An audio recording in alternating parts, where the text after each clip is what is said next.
성장성에는 의심의 여지가 없다. 그리고 2차전지 관련된 회사들은 매일매일 업데이트 할 수 있어요. 기사가 그냥 쏟아져 나와요. 근데 부정적인 기사보다는 긍정적인 기사가 많으니까 그 업종별로 회사의 본업이 어디가 제일 탄탄하고 앞으로 회사의 본업에 대한 기대값이 어디가 큰지를 체크하셔서 투자하시면 좋을 것 같습니다. 다음으로 2차전지 성장성을 보려면 저희가 전기차 침투율이 결국 중요한 관건일 것 같습니다. 현재 글로벌 전기차 시장 상황에 대해서 어떤 상황인지 한번 팩트 점검을 해주시면 어떨까요? 네, 전기차 침투율 관련돼서는 침투율이라는 건 신차 기준으로 보셔야 되거든요. 3월달 전기차 침투율 신차 기준으로 14%밖에 안 돼요. 아직 굉장히 보수적으로 잡아서 2030년에는 55%가 침투율이 넘을 거라고 보는데 55% 잡으면 지금 3배 넘게 성장을 해야 되잖아요. 그렇네요. 네. 그리고 전년 동월 대비 2.2%밖에 안 늘어났어요. 그러니까 생각보다 그렇게 엄청나게 빠르게 늘어나지 않아요. 전월 대비는 0.7%밖에 안 늘어났어요. 근데 우리 주력 시장은 어디죠? 지금은 이제 미국과 유럽. 맞아요. 네. 미국하고 유럽인데 미국하고 유럽의 침투율이 중요한데 미국은 7.9%밖에 안 돼요, 지금. 아직도 8%가 안 되고요. 유럽은 20.8%예요. 유럽도 많이 올라왔어요. 근데 유럽도 20.8%면 최소한 50% 이상 되려면 2배 넘게 시장이 남아 있는 거죠. 중국은 지금 27%예요. 그래서 중국은 미국, 유럽 대비 침투율이 월등히 높은데 중국은 이 침투율의 성장폭이 보세요. 연간 YTD로도 제일 높죠. 그 얘기는 중국에서 계속 보조금을 엄청나게 때려 박아가지고 전기차를 계속 키웠거든요. 그래서 중국은 당연히 미국이나 유럽보다 성장률이 급격하게 둔화될 거예요. 그래서 우리는 중국 시장을 봐야 될 게 아니라 미국과 유럽 시장을 봐야 되는데 미국과 유럽 시장의 침투율이 굉장히 아직 여유가 많이 남아있다. 그래서 이걸 계속 매달 지역별 침투율이 나오니까 검색해보시면 손품을 파셔서 검색해보시면 되고 침투율이 이제 2030년 기준으로 50%에서 55%를 보면 그때가 아마 가장 침투율 기준으로 피크를 찍는 시점이 아닐까 그렇게 보고 있고요. 판매율 보시면 미국은 지금 월별로 65%에서 70% 성장하고 있어요. 그리고 중국 같은 경우는 계속 30%씩 성장하다가 지금 계속 보조금을 일부 주정부에서는 안 주려고 하는 움직임도 있고 실제 안 주는 데도 있고 그래서 계속 꺾이고 있고 성장률이. 유럽은 어떻게 보면 중국이나 미국보다 더 경기 침체 우려가 있는데 그럼에도 불구하고 유럽이 28% 정도 성장하고 있어요. 그러면 전체 올해는 글로벌 전기차 보시면 뭐 하이브리드까지 포함해서 약 1400대에서 1500만 대를 예상하니까 전년 대비해서 전체 판매량 중국까지 포함해서 성장률 둔화되는 중국을 포함해도 저기 보시면 35% 정도 성장한다고 보고 있거든요. 그러니까 이 35% 성장률이 얼마나 꺾이는지 지금 35%면 굉장한 거잖아요. 그죠? 그래서 이게 2030년 되면 53%까지 올라갈 거다. 근데 핵심은 미국과 유럽에서 미국은 약 60에서 70% 성장률이 나오고 유럽은 30% 초반 정도 성장률이 나오니까 그 성장률이 얼마나 둔화되냐 그게 포인트가 될 것 같고요. 요거 관련돼서는 그러면 출하량 보시면 배터리의 출하량은 2028년, 2029년, 30년 보면 수급상황에서 계속 마이너스예요. 그 마이너스라는 거는 계속 공급 부족이라는 거거든요. 여기 2028년, 29년, 30년 토탈 플러스 마이너스 해놓은 게 나오죠. 그러면 미국 시장 우리가 제일 앞으로 그 이창용 산자부 장관님도 얘기한 거 보면 70% 정도가 미국 시장에서 우리나라 배터리가 캐파를 차지할 것이다 라고 얘기했잖아요. 그러면 LG 엔솔하고 SK온하고 삼성 SDI 합산이 전체 미국에서 되는 물량을 다 커버를 칠 수 있냐 그게 포인트거든요. 그러면 올해하고 내년까지 보면 지금 이 합산 다 더하면 648 정도가 필요한데 내년 기준이에요. 근데 지금 우리나라 지금 엔솔, SK온, 삼성 SDI 다 합치면 한 337 정도 되는 거예요. 그러니까 아직도 삼성 SDI랑 SK온이랑 LG 에너지솔루션이 문제없이 기존에 자기네들이 캐파 증설하겠다고 하는 거를 100% 다 하나도 문제가 안 생기고 다 해도 아직도 미국에서 실제 필요한 배터리 평균 출하량의 40% 정도가 아직 모자른 거예요. 그러니까 추가 증설이 나오거나 아니면 우리나라 외에 뭐 파나소닉이라든지 뭐 중국 CATL이나 걔네가 메꿔야 되는데 중국은 지금 IRA 법안 때문에 지금 배터리나 소재가 미국에 진출하기 어려운 거 아시죠? 근데 그것도 사실 뭐 꼼수를 부려가지고 다 미국 회사에서 돈 다 내고 기술만 중국 회사가 이전하는 방식으로 하는데 그것도 사실 미국에서 공화당에서 반대하고 여러 가지 반대에 부딪혀서 쉽진 않을 것 같아요. 그래서 계속 LG 엔솔이나 SK온이나 삼성 SDI가 계속 캐파를 늘릴 것 같은데 그 캐파를 늘리는 거 관련돼서는 아직도 40% 정도 내년 기준으로 2024년 기준으로 40% 정도 룸이 남아있고 2025년 기준으로 보면 30% 정도가 남아있어요. 네. 그러니까 미국 시장만 놓고 봤을 때. 그래서 아직 그 배터리 업체들의 캐펙스 증가율이나 성장률이나 시장 침투율은 아직 여유가 많이 남아있다. 네. 그렇게 말씀드릴 수 있을 것 같아요. 네, 정리해서 한번 말씀을 드리면 일단 지역별 전체적인 이제 전기차 침투율이 50에서 55%가 됐을 때가 이제 거의 포화 단계라고 볼 수가 있고 그 중에서도 아직 미국 시장이나 유럽 시장 같은 경우에는 뭐 7%대, 20%대이기 때문에 성장 가능성이 훨씬 많이 남아 있다. 그리고 특히 미국만 보더라도 미국에서는 지금은 2024년 기준으로는 648기가와트가 필요한데 지금 이제 풀캐파로 돌리더라도 아직 40%의 룸이 더 남아있다. 네, 이렇게 정리를 할 수 있겠네요. 네. 그렇다면 이제 2차 전지가 성장 산업이란 의견이 많이들 동의하시는데 우리나라 기업들의 기술력이 뛰어남에도 불구하고 기초가 되는 원자재의 해외 의존도가 절대적으로 많다 보니 여러 가지 이슈에 대해서 걱정하시는 분들이 많은 것 같습니다. 이 부분에 대해서는 어떻게 이제 생각을 하시나요? 맞아요. 원자재가 엄청 중요하거든요. 네. 원자재 중에 제일 그 소위 말하는 의존도 높은 게 리튬하고 니켈인데 네. 리튬 같은 경우는 사실 요거 표 보시면 탄산 리튬 가격이 지금 4월달까지 계속 빠졌잖아요. 네. 350에서 지금 거의 150까지 반토막도 더 났거든요. 네. 그래서 리튬 가격 계속 빠졌고 리튬 가격을 너무 보수적으로 낮게 추정해서 레포트 관련돼서 많은 이슈도 있고 그렇긴 한데 요거는 한국광물자원서비스 요 홈페이지에서 체크를 매일매일 하실 수 있어요. 네. 근데 중요한 건 리튬도 철저하게 수요와 공급에 의해서 움직여요. 네. 근데 리튬은 가장 큰 게 지금 우리가 주목하는 거는 전기차 시장이지만 전기차만 있는 건 아니고요. 네. 지금 신재생이 앞으로 계속 에너지 관련돼서 주목을 받고 있잖아요. 네.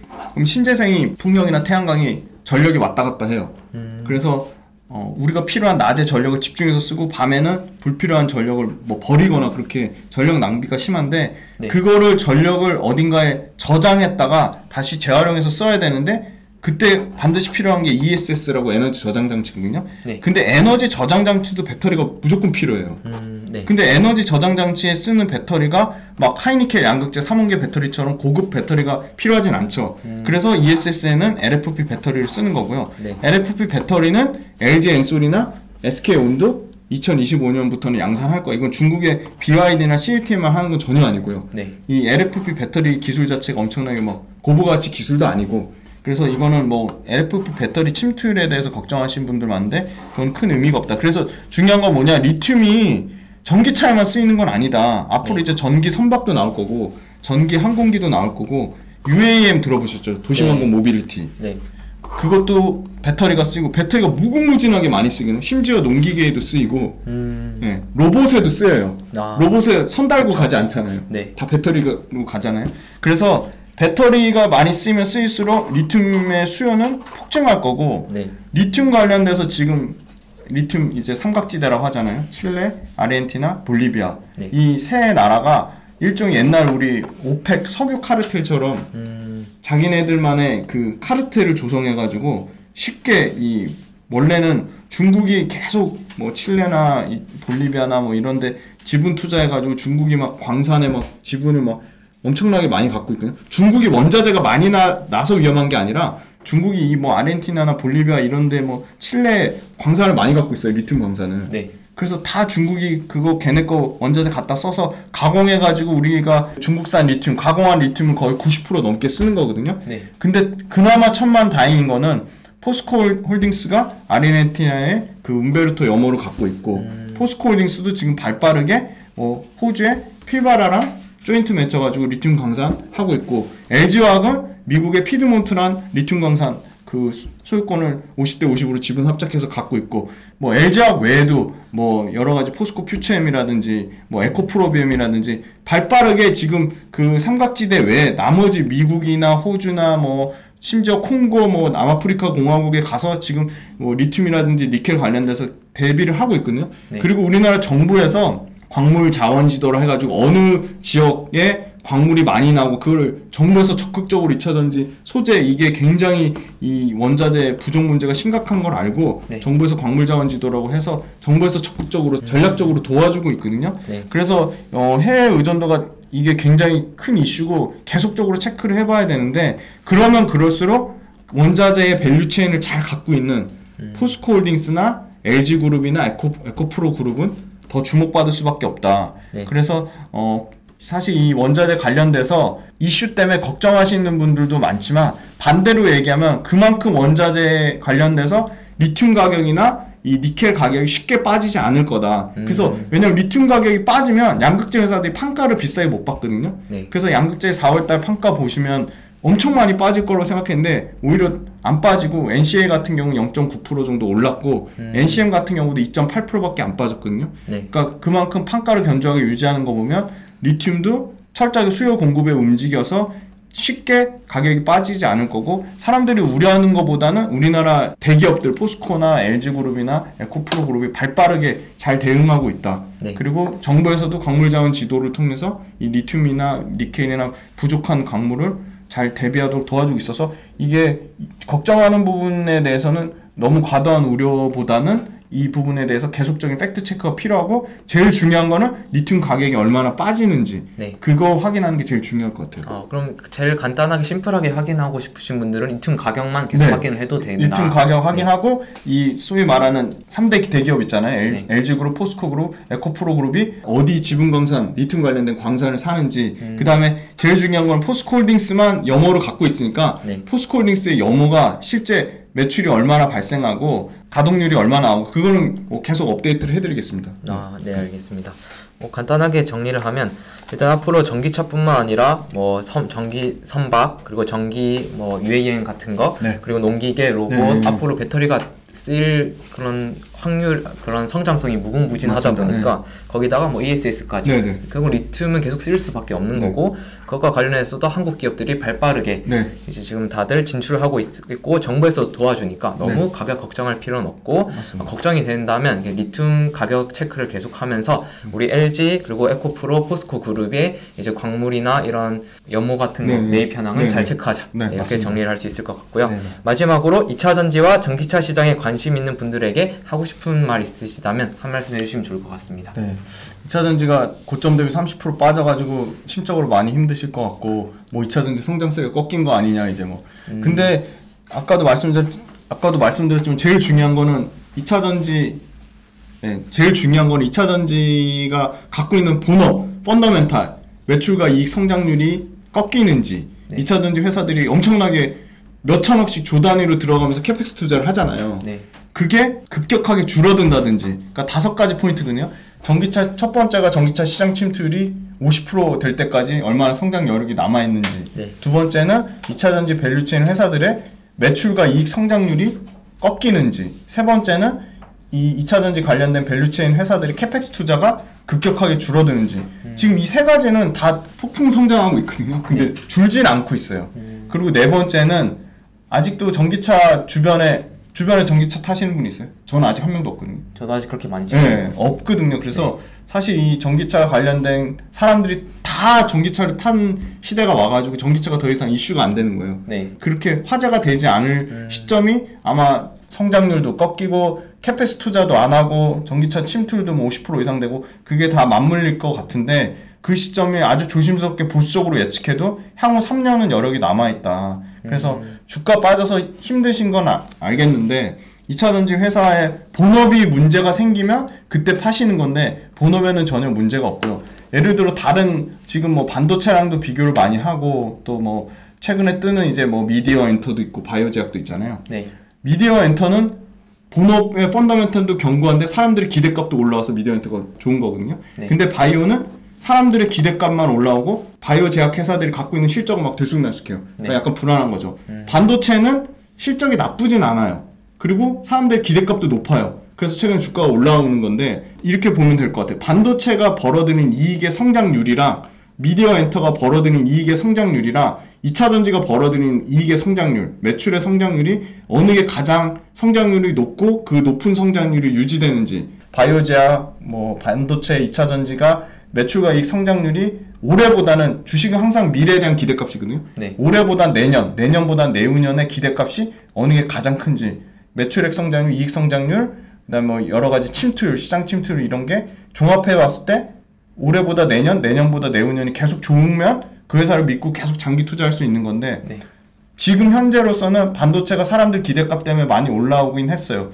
엔터도 많이 올라가긴 했는데 반도체의 성장률과 2차 전지의 성장률과 미디어 엔터 성장률을 비교해보면 저는 아직까지 압도적으로 2차 전지 성장률이 좋다고 보고 있어요. 그래서 주가 빠져서 힘들긴 하지만 2차 전지가 갖고 있는 본업, 펀더멘털은 여전히 견고하고 오히려 지금 뭐 못 사셔서 배 아프신 분들 많고 욕하시는 분들도 엄청 많은데 선택사항이 아니고 환경적인 이슈 때문에 무조건 전기차로 다 바뀌어야 되거든요. 지금 완성차 업체 기준으로 제일 발빠른 데는 2028년도부터 내연기관차 아예 생산을 안 하고요.